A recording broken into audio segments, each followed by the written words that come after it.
La bourse, ça peut paraître un peu intimidant quand on connaît pas, on peut croire qu'elle est réservée à une élite. Et souvent, ce qui nous freine avant même de commencer, c'est le jargon. Déjà qu'on doit comprendre un univers qui nous paraît un peu inconnu. En plus de ça, il y a plein de mots qu'on comprend pas forcément. ETF, dividende, stock picking. Moi, je vous avoue qu'au début, c'était un monde qui me faisait peur parce que moi, je viens pas du tout de l'univers de la finance ou quoi que ce soit. Et donc, je me suis jamais intéressée à la bourse tout simplement parce que je ne savais même pas réellement ce que c'était. Mais en plus, il y avait plein de mots compliqués. Donc pour les personnes qui s'intéressent à la bourse mais ne savent pas trop par où commencer, on va déjà essayer d'enlever cette première barrière, le fameux jargon, et on va voir ensemble 7 termes essentiels à connaître. Alors il y a beaucoup plus que 7 termes à connaître, mais je pense que je ferai plusieurs vidéos pour ne pas qu'il y ait trop d'informations et trop de définitions d'un coup, et pour que ce soit aussi un peu plus digeste, on va d'abord commencer par 7. Bon, on va commencer avec du très basique, une action. Ça normalement vous savez un petit peu ce que c'est si vous avez vu mes autres vidéos sur la bourse, mais une action c'est tout simplement une part d'une entreprise. Si je détiens une action Apple, je vais passer du statut de simple consommateur au statut de copropriétaire. En fait, quand une entreprise entre en bourse, elle va vendre une partie d'elle-même, donc de son capital, sous forme d'actions.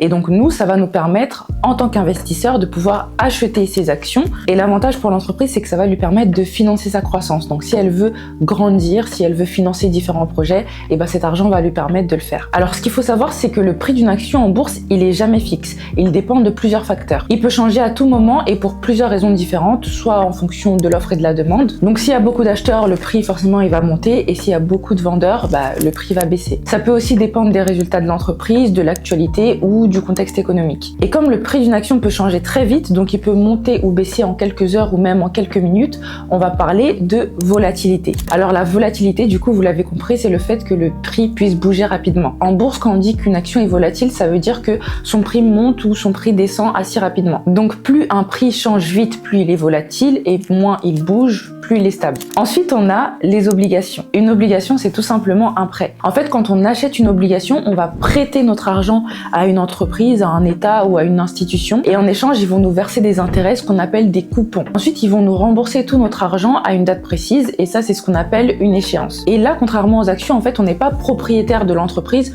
on devient simplement créancier. Donc, quelqu'un à qui l'entreprise doit de l'argent. Et comme c'est un contrat avec des montants et des dates fixes, c'est souvent plus stable que les actions. Mais ça veut pas dire que c'est moins risqué. L'un des principaux risques qu'on peut avoir, c'est le fait que l'entreprise ou l'État ne rembourse pas l'argent. Et c'est là que vont intervenir les agences de notation.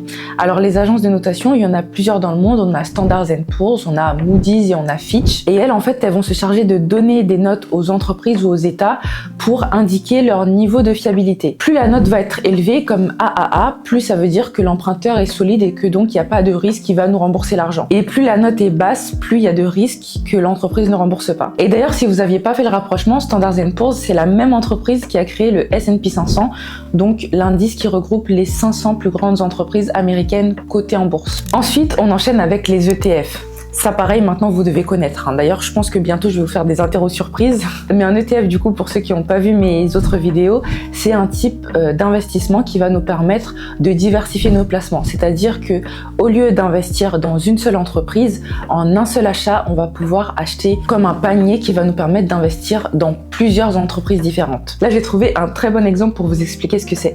Donc l'ETF, c'est ça. Vous allez avoir plein d'entreprises dedans. Amazon, Tesla, Microsoft, Google, plein d'entreprises.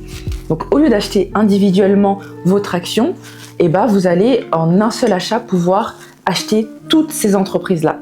Et donc, ça va vous permettre de diversifier parce que vous n'allez pas dépendre d'une seule entreprise. Avec un ETF, on peut se diversifier de plusieurs façons. Si j'investis en France, je vais investir dans le CAC 40 qui va me permettre d'investir dans les 40 plus grandes entreprises françaises cotées en bourse. Si j'investis dans le S&P 500, je vais investir dans les 500 plus grandes entreprises cotées aux États-Unis. Si j'investis dans le Nasdaq, je vais investir dans des entreprises mais qui sont spécialisées dans la tech. Et ce qui est bien, c'est que je peux également investir sur différents marchés. Donc je vais également avoir par exemple les marchés émergents. Et là, ça va me permettre d'investir dans des pays qui sont en développement. Donc il y a un potentiel qui est plus grand puisque c'est des entreprises qui sont en train de se développer, qui ne sont pas encore à l'échelle des grosses entreprises, mais qui ont un gros potentiel de développement. Je peux également investir dans la santé, je peux également investir dans les finances finance. Et il y a un autre point qui est très important avec les ETF et qui va beaucoup contribuer dans notre stratégie, c'est que les frais sont généralement moins élevés que dans les fonds d'investissement traditionnels parce que ils sont pas gérés à la main par des personnes qui vont choisir une par une les actions. Ils vont juste se contenter de copier un indice et c'est ce qui va permettre de réduire les frais. Ensuite, on va avoir les dividendes. Alors un dividende, c'est une part des bénéfices qu'une entreprise génère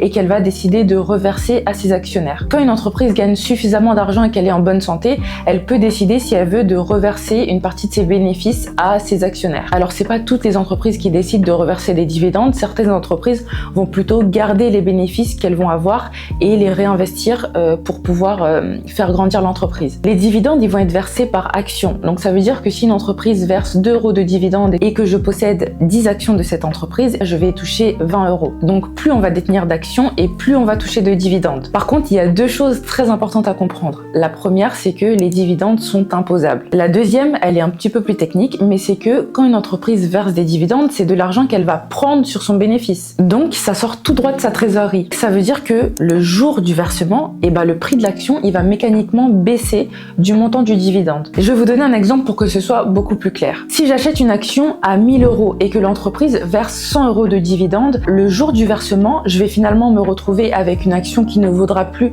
que 900 € puisqu'on aura enlevé les 100 € et 100 € de dividendes sur mon compte. Sauf que sur ces 100 €, je vais encore payer des impôts dessus. Et si j'ai 30% d'impôts, il me restera plus que 70 € net. Donc en vérité, j'ai pas réellement gagné d'argent. Et sur le papier, j'en ai même perdu par rapport à ma situation de départ. C'est pour ça qu'il faut bien comprendre que le dividende, c'est surtout un transfert d'argent. L'argent va sortir du compte de l'entreprise pour venir sur le compte de l'actionnaire.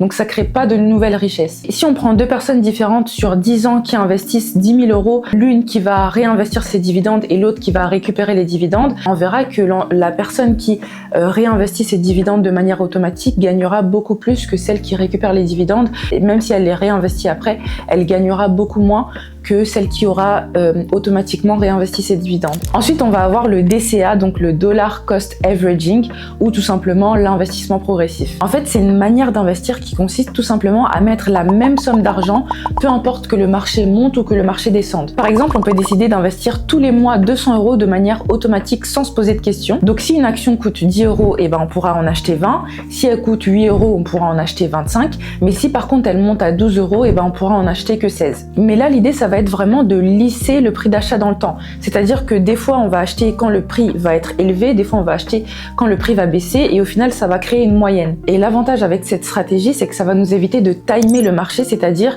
de prédire quand les prix vont être hauts ou quand les prix vont être bas parce que ça, personne ne peut le savoir. Avec l'investissement progressif, on n'essaye pas de deviner et on enlève aussi l'aspect émotionnel, c'est-à-dire que on ne dépend pas de nos émotions pour investir. Et pour qu'une stratégie soit bonne, il faut surtout pas qu'elle dépende de nos émotions parce que ça peut nous faire des catastrophes. Donc comme ça, on va pouvoir créer une vraie discipline et c'est grâce à ça notamment et grâce à l'horizon de temps qu'on va avoir qu'on va pouvoir profiter au maximum des intérêts composés. Et enfin, pour finir, on va avoir le stock picking. Alors là, en fait, c'est totalement l'inverse des ETF, c'est-à-dire qu'au lieu d'investir dans un panier d'entreprises, là, on va nous-mêmes choisir les entreprises dans lesquelles on veut investir. Mais choisir les bonnes actions, ça demande beaucoup de temps de recherche. Il suffit pas juste de se dire Apple, c'est une grosse entreprise, je vais investir dedans et je vais gagner beaucoup d'argent.